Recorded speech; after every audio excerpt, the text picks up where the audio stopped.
వీధిలో స్వచ్ఛదనం పచ్చదనం కార్యక్రమం ముమ్మరంగా సాగుతుంది. ఇందులో భాగంగా పట్టణంలోని దుర్గానగర్ కాలనీకి వెళ్లే మార్గంలో గల పాత జాతీయ రహదారిపై పేరుకుపోయిన పిచ్చి మొక్కలను బ్లేడ్ ట్రాక్టర్తో క్లీన్ చేయించారు. అదేవిధంగా తిరుమల పెట్రోల్ బంకు ఎదురుగా పిట్టలవాడకు వెళ్లే రహదారి గుంతలమయంగా మారి రవాణా సౌకర్యం ఇబ్బందికరంగా మారడంతో మట్టిని వేయించారు. దాన్ని చదును చేయించి మరమ్మతులు చేపట్టారు. ఈ పనులను బల్దియా కమిషనర్ కమర్ అహ్మద్ మున్సిపల్ అధికారులతో కలిసి పర్యవేక్షించారు. పలు సూచనలు కూడా చేశారు.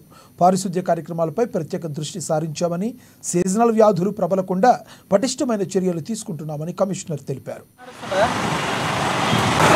స్వచ్ఛదనం పచ్చదనం కార్యక్రమంలో భాగంగా ఈరోజు ఆదిలాబాద్ పట్టణంలో మనకు ఇది మూడో రోజు మనకు శానిటేషన్ యాక్టివిటీస్ మీద ఎక్కువ దృష్టి పెట్టడం జరుగుతుంది. మన రోడ్ సైడ్ బుషెస్ కటింగ్ కానీ, మెయిన్ రోడ్స్ ఇంకా ఇంటర్నల్ రోడ్స్లో కూడా చాలా ఈ పిచ్చి మొక్కలు అలాంటి చాలా మనకు పేరుకుపోయినాయి. కాబట్టి ఈ రైనీ సీజన్లో ఈ స్పెషల్ దీని మీద ఫోకస్ పెట్టేసి మనము బ్లేడ్ ట్రాక్టర్స్, జేసీబీ వల్ల దాని ద్వారా ఈ bushes jungle clearance, bushes cutting చేయడం జరుగుతుంది.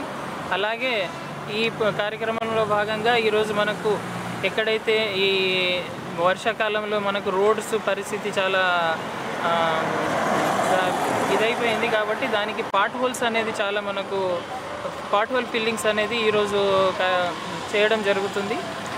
దాదాపు ఈరోజు సాగర్ సూపర్ మార్కెట్ అట్లాంటి మెయిన్ రోడ్స్ అవి కూడా ఈరోజు టేకప్ చేయడం జరుగుతుంది. ఇంటర్నల్గా వార్డ్స్లో కూడా మనం ఈ పాట్ హోల్ ఫిల్లింగ్ కానీ, బుషెస్ కట్టింగ్ కానీ ఈ కార్యక్రమాలు ఈరోజు మన మున్సిపాలిటీ తరపు నుంచి టేకప్ చేస్తున్నాం. స్వచ్ఛదనం పచ్చదనం కార్యక్రమంలో భాగంగా ఈరోజు